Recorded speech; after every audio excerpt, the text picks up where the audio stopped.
Assalamualaikum warahmatullahi wabarakatuh.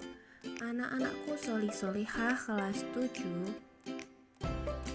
Hari ini kita akan membahas tentang pencemaran udara. Setelah sebelumnya kita membahas tentang pencemaran air dan pencemaran udara.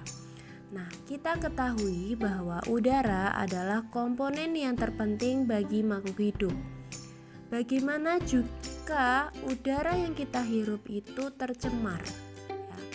Nah, otomatis dapat menyebabkan dampak buruk bagi makhluk hidup itu sendiri. Nah, bagaimana upaya penanggulangannya supaya tidak terjadi pencemaran udara? Nah, kita simak penjelasan materi berikut ini. Pencemaran udara itu menjadi masalah yang nyata yang dialami terutama di kota-kota besar di Indonesia. Baik itu berasal dari asap kendaraan bermotor ya, maupun dari kegiatan industri.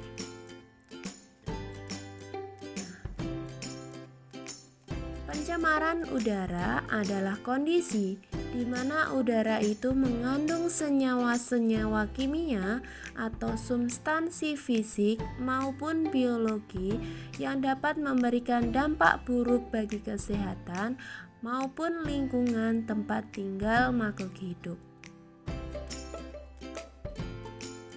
Apa saja penyebabnya? Yang pertama berasal dari aktivitas manusia, baik itu berasal dari pembakaran sampah, asap kendaraan, asap dari kegiatan industri, asap rokok, maupun senyawa kimia buangan, CFC dari freezer maupun aerosol. Dan juga aktivitas alam yang berasal dari gunung meletus dan kebakaran hutan.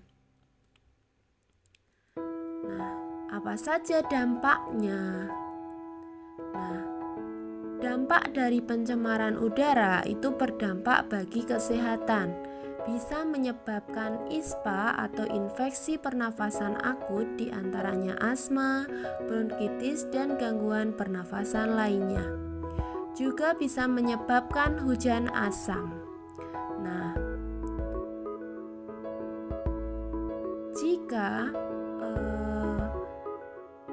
SO2 maupun NO2 nah itu bersenyawa dengan hujan, itu bisa menyebabkan terjadinya hujan asam yang bisa mempengaruhi kualitas air permukaan, merusak tanaman, melarutkan logam-logam berat, dan juga bisa merusak logam. Bisa pula menyebabkan efek rumah kaca dari kegiatan industri maupun dari asap kendaraan bermotor. Itu bisa meningkatkan kandungan karbon monoksida maupun karbon dioksida di udara. Nah, hal ini bisa membentuk semacam lapisan yang bisa menahan panas untuk keluar, sehingga panas itu akan terperangkap yang menyebabkan bumi itu seperti rumah kaca. Nah, hal ini itu bisa menyebabkan terjadinya pemanasan global atau global warming. Nah, terjadinya pemanasan global ini bisa mencairkan es di kutub, bisa menyebabkan perubahan iklim maupun perubahan siklus hidup baik flora maupun fauna. Juga bisa menyebabkan kerusakan lapisan ozon. Jadi CFC itu merupakan senyawa yang sering digunakan pada pendingin, misalkan freezer, AC, dan aerosol. Nah, CFC ini itu dapat menyebabkan lubang pada lapisan ozon. Nah, akibatnya Lapisan ozon ini berfungsi untuk menghalau sinar UV. Nah, ketika terjadi lubang pada lapisan ozon ini bisa menyebabkan sinar UV ini masuk ke bumi yang bisa menyebabkan terjadinya kanker kulit. Nah, bagaimana upaya pencegahannya atau menanggulanginya? Yang pertama dengan membatasi penggunaan kendaraan pribadi. Bisa bersepeda, berjalan atau memanfaatkan transportasi umum. Menggunakan bahan bakar alternatif yang ramah lingkungan, misalkan energi dari cahaya matahari. Melakukan reboisasi untuk meningkatkan kandungan oksigen di udara. Pemasangan filterisasi atau penyaring pada cerobong asap pabrik. Tidak merokok.